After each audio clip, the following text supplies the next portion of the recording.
What's up, my brother? How you doing? Good. What's going on? How you doing? All right?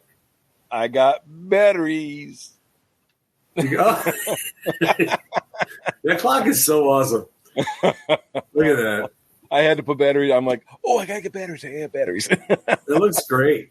Thank you. Now, did you get the clock obviously, and then just altered it, or how'd you do that? No, actually, I made it out of a piece of plywood, and and then I painted it. Oh, so you just did everything from scratch? Yeah. It's all homemade. The whole clock. Oh, wow. The whole thing. Very cool. And then nice. Let's see, I printed the Rocky logo, which is the same logo as I have on my what are these called? Director's chairs or whatever. Yeah. And on my tables, and I think on the top of my chess set. And then I did buy the LED neon lights. Right. On eBay, Boy, if I knew how to make those. Yeah, right. That's so cool. Talking different tax bracket. Yeah, exactly. It looks awesome. Thank you. It's just it looks very cool. I like to keep the mind busy. So how you been? Well, you're retired and semi-retired, so you have to, I guess, right? That's right. Semi. I'm doing okay. I actually, speaking of how we're doing, let's let me find the logo there. We got the Round 14 fitness going on still. Let's let everybody forget. Let's throw those flattering pictures up of us. Yeah, look at that Thanksgiving Day parade float. There you go. Yeah. So that I lost I've lost 12 pounds in the past 3.5 weeks. Yeah, it's getting there. I actually had a cardiologist appointment today. Not that anybody wants to hear about that nonsense, but he said everything looks good. He goes, just continue on the weight loss path and you'll be good. So yeah. So what have you been doing? Just you know what? I haven't been doing anything different. I've just been more consistent with it, to be very honest. When I'm working on the job site. I mean, the other day I had 3 pallets of 72 cinder blocks each pallet, and I had to throw them all into a dumpster, which is over my head. So I have that kind of workout during the day sometimes. But in the evening, when I'm going to the gym, I'm either using the garage, which I have a little bit of a makeshift gym down there from the COVID times that I use if I don't feel like driving to the gym, or going to the actual gym itself. But I've just been going more often. Before I was going once, twice, 3 times a lady. I've been going this time now. I'm going 2, 3, 4 times, but more consistently. I've been going each week for the past 3 weeks. I have not gone. Oh, good. So, it's just like anything else. If you're consistent and keep it moving, keep moving forward, it'll happen. So that's what I've heard. It's all about consistency. Yeah, so it feel good. So, hopefully you're doing in the same boat there. I know you're a busy man, so it's tough sometimes, but I've just been, the treadmill, 45 minutes, a brisk walk right now. I was doing the weights, and I'll get back into the weights, but I'm like, you know what? Let's get going with the treadmill and get some motivation. Yeah. Well, that's the thing about getting the motivation. That's the tough part about it is that sometimes you just didn't feel like doing it. And then once you start, that snowball starts rolling downhill a little bit. Yeah. It's getting bigger and bigger. And you're like, wow, now I'm starting to feel a little bit better. I'm starting to enjoy it now. And it's not such a struggle. And I think losing the actual weight of, how it is walking with our frames. It's a lot of pressure on our knees, our back. Sure. We lose that weight and we lighten the load. It's not as painful, so it works out well. So yeah, good man, good. Yeah, good for you. I actually found that I'm getting up at 7 and doing it in the morning. Yeah. It's just easier for me because I wish I could go. When I was working, I had to be on the job site early like you. So for a year I was getting up at 4:30 and I'm like, this is nuts. But now, I get up at 7, I'll do what I got to do. And then I got the rest of the day ahead of me. Nice. So, yeah. Good stuff. Well, we're getting there. Hey, we didn't put we purposely didn't put a time limit or a We had originally said a 90-day challenge type of deal, and then a bunch of monkey wrenches got thrown on both ends. Oh, yeah. So, I think it's smart of us to just say, let's get in the best, healthiest shape we can be in, feeling good, looking good, feeling better. And, if it happens in 2 months, happens in 3 months, happens in 6 months, as long as it happens. So that's all. I got my eye on some clothes I want to put back on. Oh, tell me about it. 3/4 of my closet I can't even wear. I know. I'm like, yeah, that's going to get back on sometime soon. Well, speaking of being in shape and getting into shape, you had a very busy weekend of a bunch of fellas and then ladies, that are all about being in shape and being fit. And you were up at the Boxing Hall of Fame. I was most for the weekend, correct? I was. Yeah. So you have a lot of stories to tell us, my friend. I do. There it is. So as you get off the Thruway, the New York State Thruway, exit 36 or whatever. I know I can't remember 40, whatever. Anyhow, as soon as you get off the exit, there is the Canastota Boxing Hall of Fame. It is It's right off the exit. Very cool. And beautifully maintained. And last weekend was the inauguration weekend. They do it every year. The sports writers will vote, just like the baseball, football, basketball. Just like anything else, yeah. Yeah. And then they'll whoever gets inducted, who's voted in will get inducted. Now, there's 5 or 6 boxing Hall of Fames throughout the United States, but Canastota is the granddaddy. Okay. The boxers say if you get inducted into Canastota, you've made it. Oh, that's awesome. So well, somebody that made it. Now, this wasn't last weekend, unfortunately. No, I wish it was, but this was 2011, and they inducted our man Sylvester Stallone into the Boxing Hall of Fame, International Boxing Hall of Fame, I should say. Yes. And then when you were there, you took a picture of his plaque there. There it is. Right. So he's had a huge impact on boxing. I'm sure that was part of his acceptance speech and why he was getting inducted. Absolutely. And I showed you this before. I'll try to show the viewers at home. I saved this from 2011. I was going to go, but it was a complete zoo. Yeah, I'm sure. Get near the place. Here it is.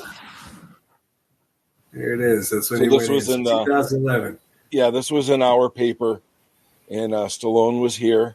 He was half an hour from my house. That's so cool. Can you believe it? That's so cool. And he also was inducted with Mike Tyson, was up there the same year. He was. And if you go on their site, or if you just Google it or whatever, you'll see a whole bunch of photos with Sly and Iron Mike together. And cool. Knowing now, having been a volunteer for the past 2 years, boy, how I wish I gotten back to it back then. All right. Because you imagine?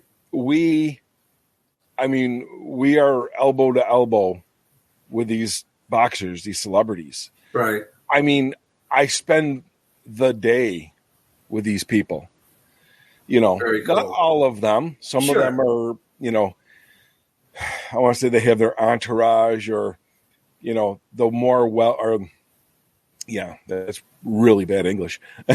The well-known, really popular, like Mayweather. Right. He kind of has his entourage, his own security guards. Sure, so he doesn't need it. Right.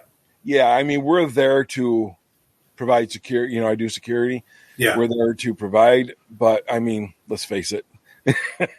the dudes who are getting paid, they're the ones who got it going on. We're just pointing them and you go that way. Well, I'm just going to put some of these pictures up there, and you can start elaborating on who's who, and we can just have fun with it and take it from there. So we'll do the first one here.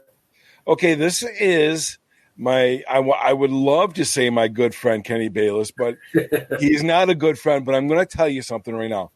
That was taken last weekend. I also have a picture with him prior. I think it was last season with Kenny Bayless. Okay. But we met Kenny's a boxing referee. Kenny is very well known in the circles. We first met Kenny on the set of Creed 2. Oh, okay. Yes. And we met him, and, Tony, Debbie and I talked to him we chatted a couple minutes. But, after we got through talking with him, we both looked at each other and like, you know what? That is the nicest man you would ever want to meet. That's so cool. He was so pleasant. So, if I get long-winded, just give me the whatever. We have a lot of people to cover, so try to keep it short. Okay. I don't have stories about all of them, but the particular ones.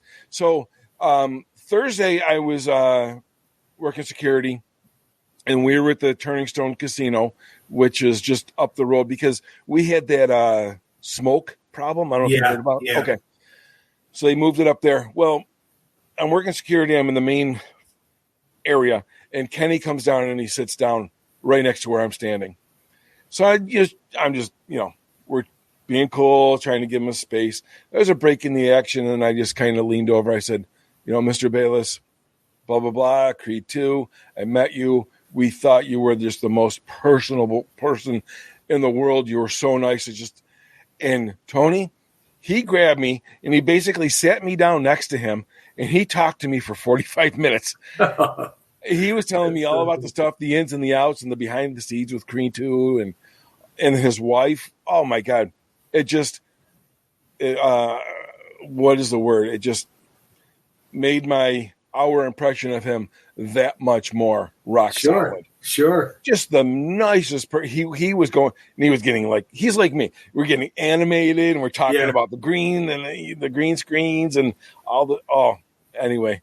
That's so cool. That's good to hear that is, there's people out there that don't, because there's a lot, let's face it, there's a lot of knuckleheads out there that, they get a little bit of fame and it's somebody just wants to shake their hand and it's a big deal. But it's nice to hear that there are people out there that, don't mind it if Kenny he'd be like the dude next door, you want to have a barbecue with. Yeah. You know what I'm saying? Cool. He would just and if a fight breaks out, he could jump right in the middle and start rapping. That's right. So that's right. He was telling me about tricks and stunts that they were playing on him during the taping. Like they wouldn't tell him that they were going to do something just to see what his reaction would look like on tape. Right. And he's laughing about it and talking. And I'm like, Kenny, look, I know you're not here to talk to me. Please, focus your attention on what they were doing, the fist casting, which there'll be a picture of later.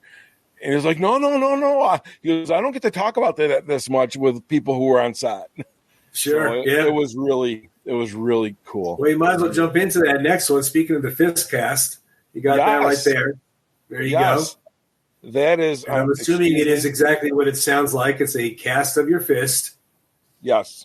For the boxers that get inducted, I'm assuming it's correct. Every boxer who gets inducted, male or female, will get their fist cast, and it takes start to finish about 25 hours. Oh wow! To polish, and they use a certain copper gold spray. That was Robert Garcia, by the way, who is now a very well-known trainer. I want to say he has 7 of his boxers he's brought to title fights. Oh, wow. Yeah, and he was a fighter himself back in the day. Right.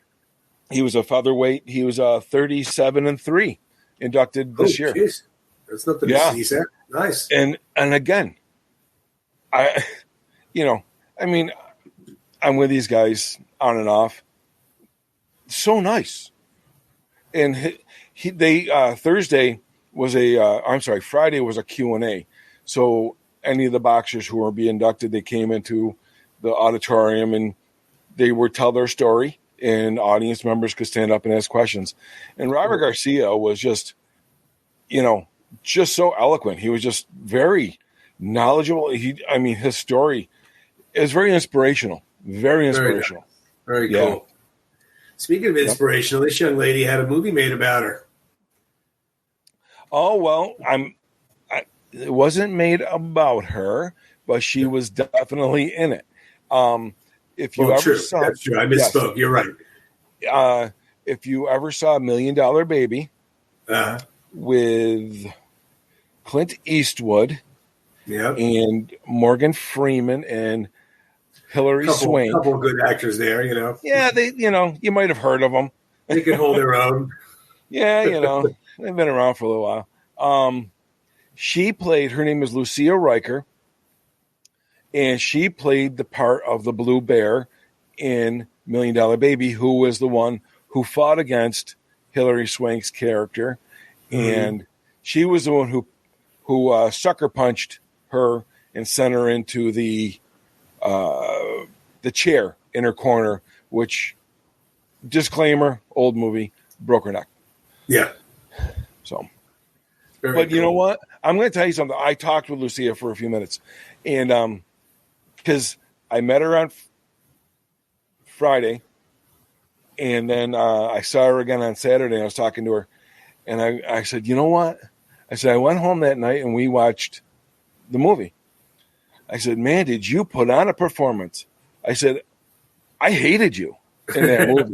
She's like, oh, that's just all acting. I said, you know what? You know how I know you're absolutely correct? It's because I listened to your Q&A yesterday. Right. And this woman is nothing but peace, love, and, she's from Germany.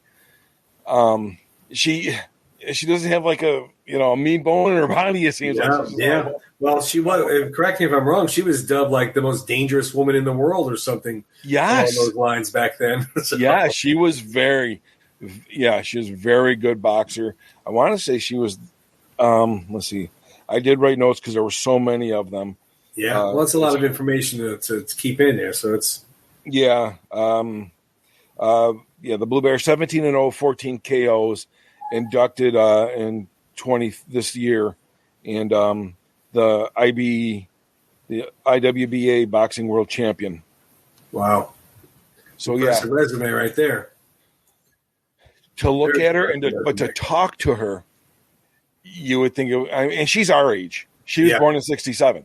Okay. Well, yeah, she's and to listen to her speak on the stage that day, it's just like, she's doing all kinds of charities for students in her area and getting them to find a better path. And very cool. Very inspirational.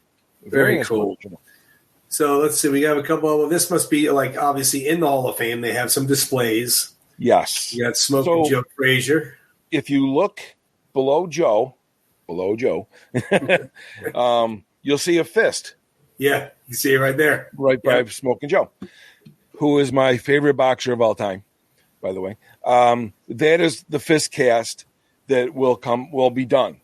Will be done when you're inducted. You can actually, some of their fists are out, so you can put your fist up next to it. Oh, and cool. compare to, and you're like, who is it? Foreman's? Oh my God. Foreman's hands probably like this. Yeah. It's like a freaking rock. Meat hooks. Yeah. And you got another display there. There's Ali's fist cast there. Cast. Yep.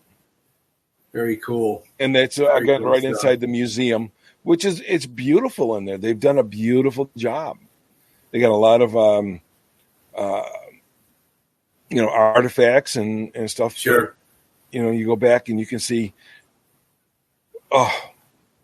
just like Cooperstown. Clubs and Shore. Yeah, exactly. It's like any other sports Hall of Fame. It has all this one won that fight, this one won the Olympic gold medal or whatever. And it shows that. So, but again, another picture of some more people we have here. So this on let's see, would be my left behind the A1 steak sauce is James Toney. James, recognize him. I would think most people do recognize that name. He was middleweight, super middleweight. He actually he played Joe Frazier in the movie Ali, and he was heavyweight champ. I didn't know that. Okay. Yeah. The poor guy, he is really struggling. Is really he? strong. Yeah. It's taken us, like you remember Muhammad Ali in his later years, Oh with yeah, yeah. It was rough. Yeah. James he's not there, but he's heading Right. down that same path. Yeah. You look at him and you feel bad because they got hit in the head for a living. Yeah. You ever get hit in the face 500 times a night? Stings after a while. And it's like like I said this before. One of the boxers was telling Sly, he's like, you what's the word I'm looking for? Inspired me to become a boxer. And Sly was like, no. I'm not a boxer. I'm an actor. I can yell cut. Yeah, exactly. And the middle guy there was Marlon Starlin. His ring name was Magic Man, Marlon Starlin. Magic Man. And he's another super nice guy. Marlon Starlin. He gave me his email. I took pictures. He's like, can you send it to me? I'm like, absolutely. Marlon Starlin. Oh, he asked you to email the picture? Yeah, he asked me to email pictures to him. WBA welterweight, middleweight champion, 45-6. Let me put that picture back up real quick. So yeah, that's the gentleman in the middle. Yeah, and my apologies to the gentleman on the far right there. I just drawing a blank. The glasses. Yeah, I know. Well, when you see so many, and no disrespect to any of the boxers, but when you see so many and they're not extremely well known or well known by you, it's tough to remember all of them. Or know all of them. He's older. He was from a different generation. Different era, and sure. I just, Sure. My apologies, sir. Well, you have plenty more. You got some more here. Let's see what we got here. This is another good one. This is a good one. That's a great picture. Yes, this is Manuel Rafael Marquez on it would be, let's see, to the R side of my shirt, and Chiquita Gonzalez on the other side of my shirt. Okay. Rafael Marquez is a two-time world champion, IBF bantamweight from 2003 to 2007. Is the super bantamweight champion, and he was 41-9 with 37 knockouts. Chiquita was a four-time WBC junior flyweight champion. And let me tell you a real quick story about these guys. We're not supposed to ask for autographs. We're not supposed to ask for pictures. Right. We're there to do one thing, and that's provide these guys security. Sure. So they give us a red shirt, says event security on the back of it. And so I had worked at what was called the card show in the morning. And I stayed a little bit longer because I needed a little bit more help. And I'm like, okay, my shift is done. I brought my own shirt because I want to go over to the hall and I want to see what's going on. So now I'm on my own dime, right? Uh-huh.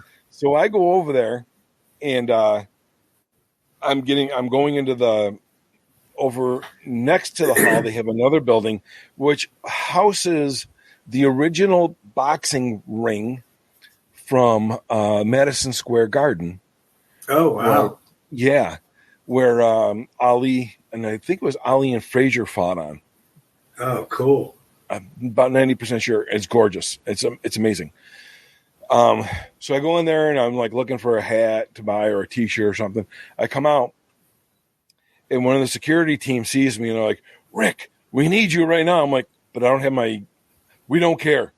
So you need to escort Juan and Chiquita and make sure they get to the car. Because what happens is it's a 5-minute walk.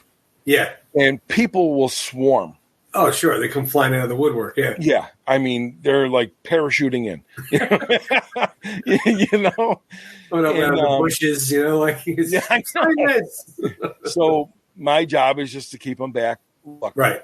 Let the fellas go. And they got their whole family. There was like 10 of them. Oh, boy. And it was me. So long story short, I get them to their vehicle safely. No and neither of them spoke English. Neither. So I'm like, do you want to sign or do you not? You kind of ask them. Like, couple. Okay. I get them to the cars and I'm like, guy, bye. And oh yeah, so they jump back out and they get around me.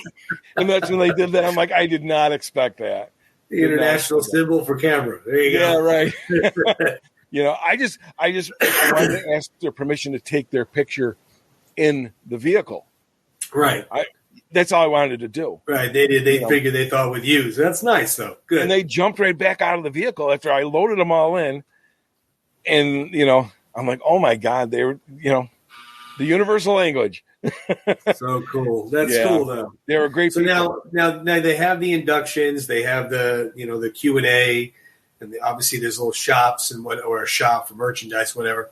But this picture here, well, obviously you could tell us who is in the convertible, which is a well-known boxer by there. There's some form of a parade, I'm assuming. Yes, on Sunday they have a huge parade. Okay. This is the first time. Last year I did not do the parade. Okay. This year I wanted to volunteer because I wanted to see some different things. I could not believe. I mean, I bet you they had 8 marching bands. Oh, boy. Yeah.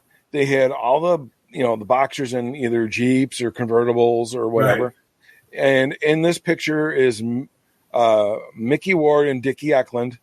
And in the middle of them is, I only know his name of Bean Shooter.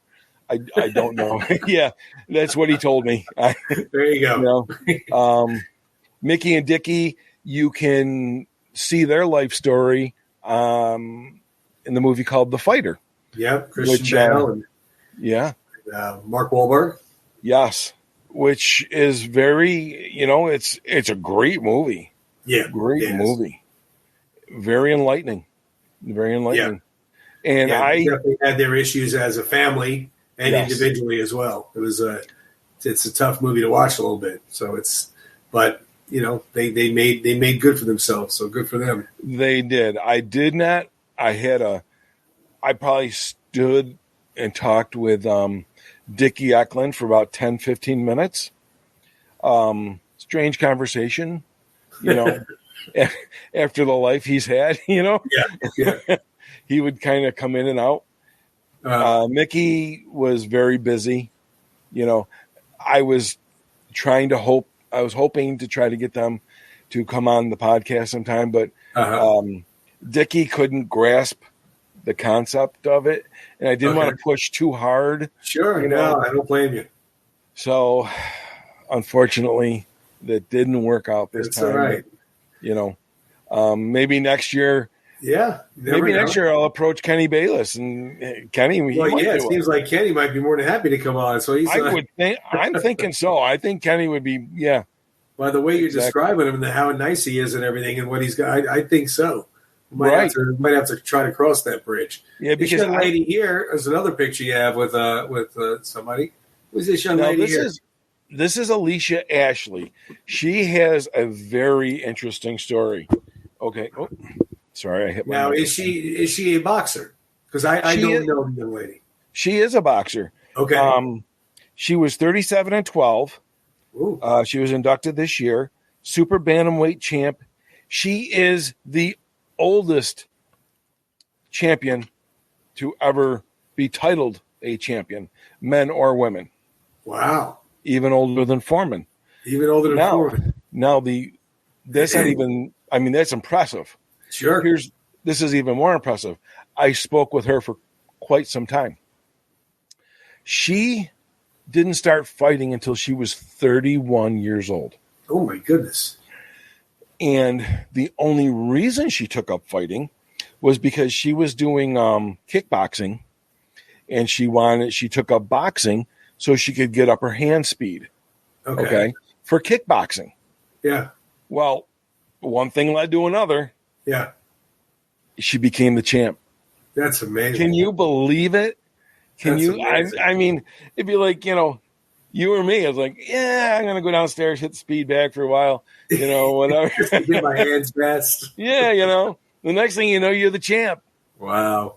I mean, starting at 31 years old. Tony. That's the amazing part, because a lot of these fighters, as you know, following any boxing at all, most of them are like 12, 13 when they first start even training at all, or in the ring at all, sparring or any type of boxing. I mean, I've been to a boxing gym I used to go to when I was boxing in my teens and early 20s. Not that I boxed in any capacity of these young people, but the gym was full, not full of these younger people, but a lot of them I look around, and I was like 16, 18, 19 years old. And I'm looking around, these guys like 12, 13, 14. I'm like, wow. Absolutely. And I went in there at 16. I mean, and I just went in to learn how to fight. And of course, seeing Rocky, I wanted to try and do all that stuff. But a lot of them are so young to not do it at all till you're 31. That's amazing. That completely blew my mind. And impressive, too, because think about the talent and the physical condition she needs to be in, and already in her 30s. And as a woman, obviously your metabolism is slowing down tremendously as a woman, 30 to 40. It's a big difference. I mean, so that's amazing. Good for her. She impressed me to no end. And just the suit. So, again, after I walked Juan and Chiquita to their vehicle, I'm like, okay, now I want to go back over to the gift shop and get something. Keep trying to buy things. I'm like, I want to go back. So I'm heading back, and one of the board of directors sees me and grabs me. He's like, Rick. I'm like, what? We need you to go over and take care of Alicia Ashley. I'm like, well, you're lucky it's her, because I like her. So I'm like over there, and I was there with her probably 20 minutes. We're just shooting the ball. We got some pictures with her, and just a super. I'm going to say most of these people, 95% of these celebrities, boxers, athletes, are just down to earth. That's cool. And you got to remember, and I know that you know this, but most of these people, this is where they made their living.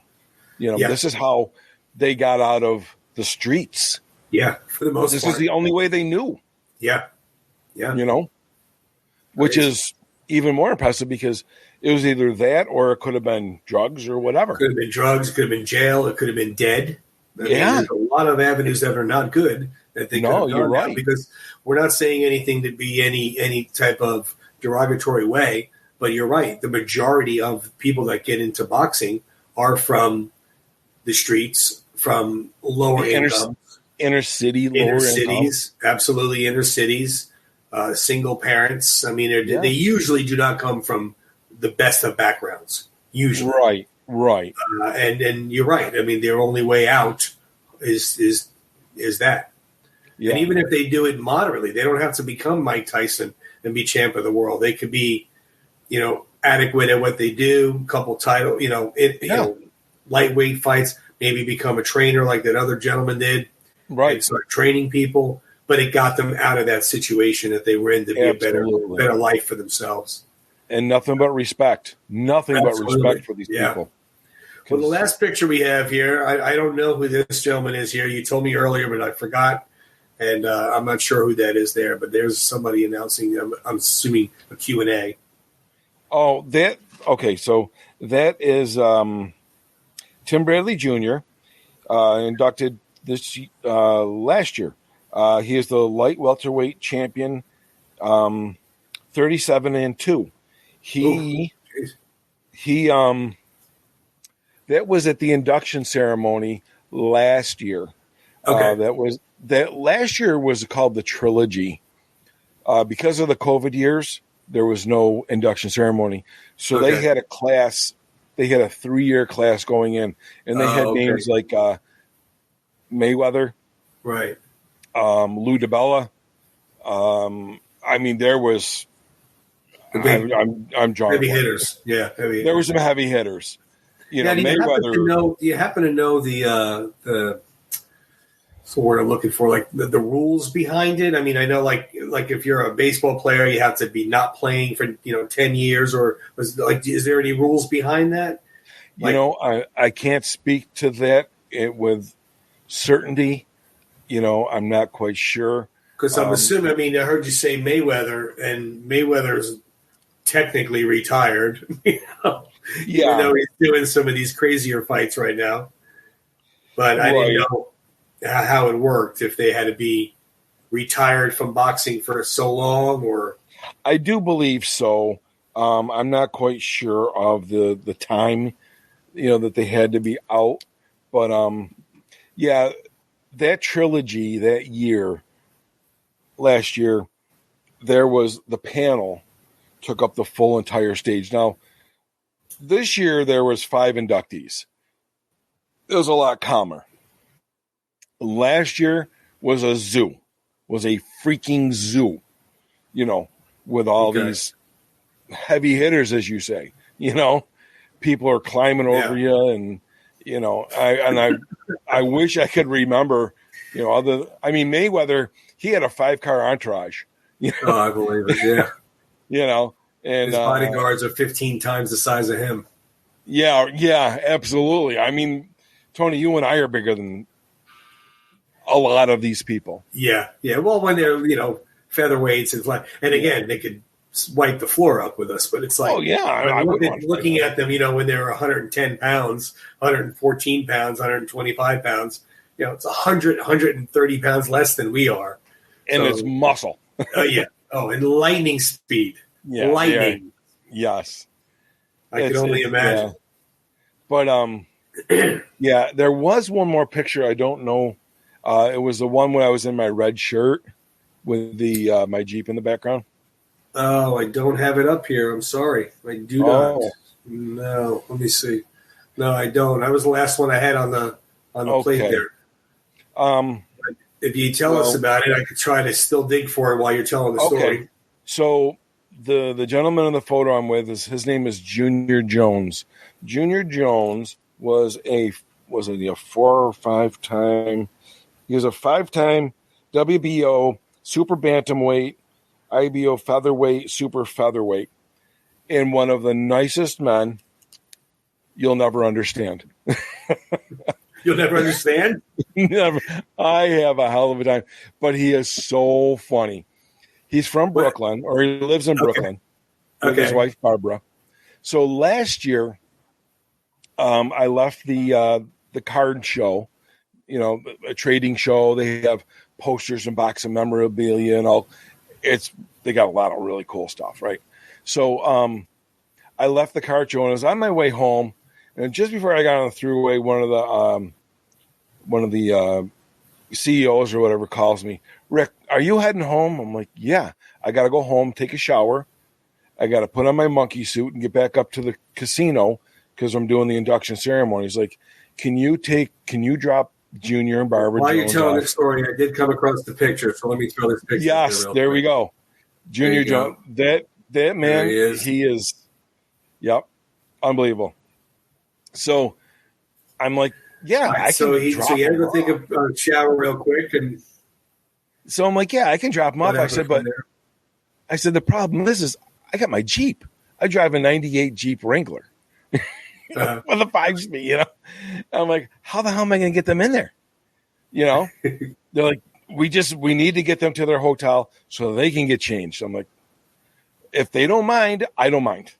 Right. So I pull up and I'm nervous. I'm going to be escort. I'm driving these guys, and it's not like I'm driving a limo when they're in the bar back.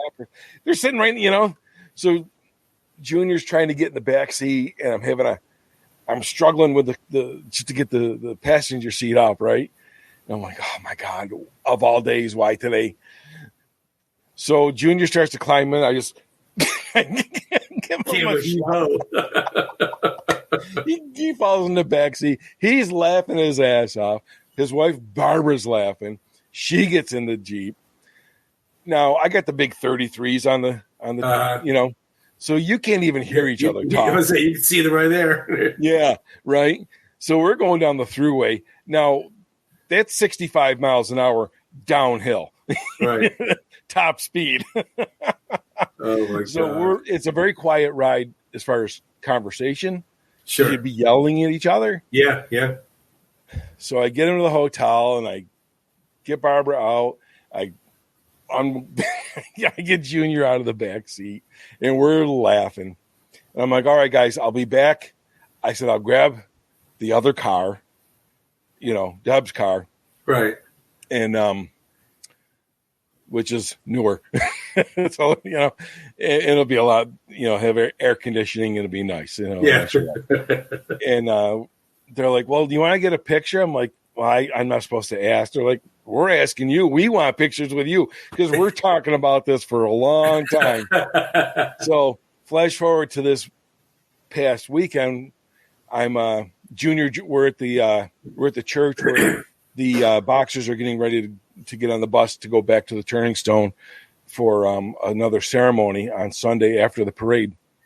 And two people walk up to me like, you look really familiar. Now, I've never seen these people before. I'm like, okay.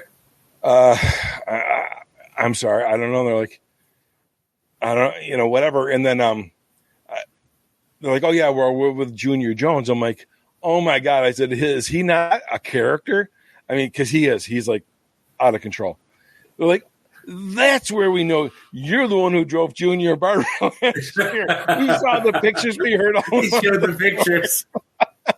Oh, my God. That's funny. Oh, my God. If you could have been a fly on the wall that day. Too much. Yeah. They were asking you for a picture. Yeah, right. So much fun. That's good. That's awesome, man. It sounds like it's a good time. It sounds like anybody that's a boxing fan should check it out. Absolutely. Head up there. It's, upstate New York area, obviously by Rick up there. But definitely, it sounds like it's an amazing time.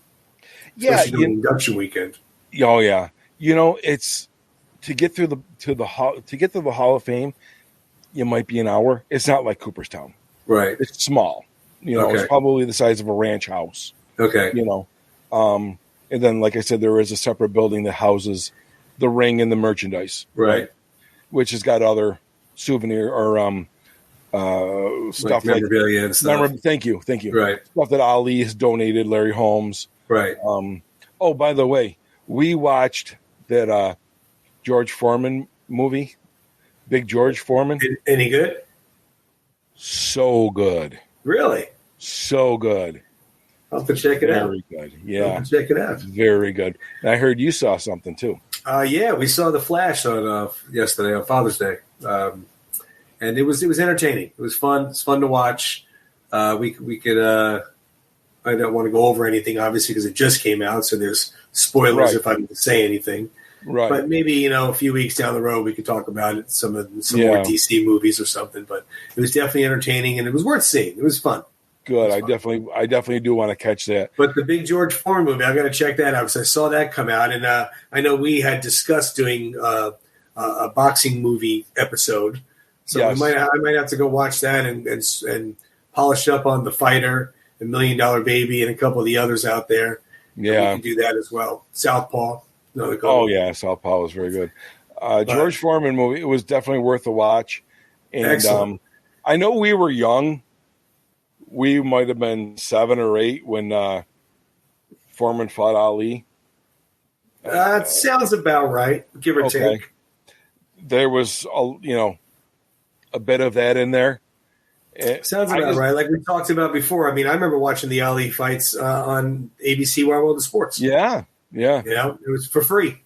Right. And they had a pretty good representation of like Howard Cosell. Oh, yeah? Oh, cool. Yeah, they had actors. Cool. I don't really have a bad thing to say about it. It was a good movie. Nice. Good stuff. Well, I appreciate it, Rick. You had a lot of pictures there. We had a lot of good stuff. That was a good time. I wish I went with you. I wish you could have. If you ever come up this time, I'll get you right on the staff. You can volunteer with me. Oh, it's cool. Funny. It's funny, and I know we're going to end here quick, but it's funny. So I'm at the collector's show, and I got a line of hundreds of people in front of me, right? And I have to let them through one at a time. Oh boy! Why they picked me, I don't know. But I'm like, seriously? So I'm trying to be fair, let people in. And one guy walks up to me and he's like, I want your job. I said, okay. I'm like, here, you can have the T-shirt. The pay sucks. And I can't even get pictures or autographs. So You want to trade now? He's like, what?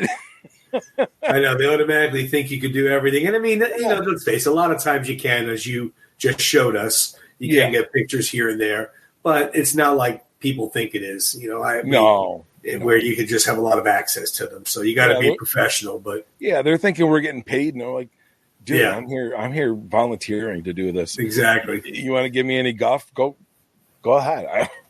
Well, it sounds awesome. I appreciate it. It sounds like a good time. And like I said, anybody that is interested in going to check it out, definitely head up to upstate New York, go to the Boxing Hall of Fame and see what's visit. Worth a visit. All right, my brother. Another good episode. Yes, sir. Hey, what episode? Oh, it's episode 49, by the way. Forgot to even say that. Was it really? Yeah, episode 4. Next one is episode 50. Holy cow. 50. Well, what was that? The golden anniversary, I think? I don't know. Jeez. Anyway, I will see you. Thanks for everybody for watching, and I will see you next week, my friend. You got it, buddy. Take care. Brother. I'll see you. What's up?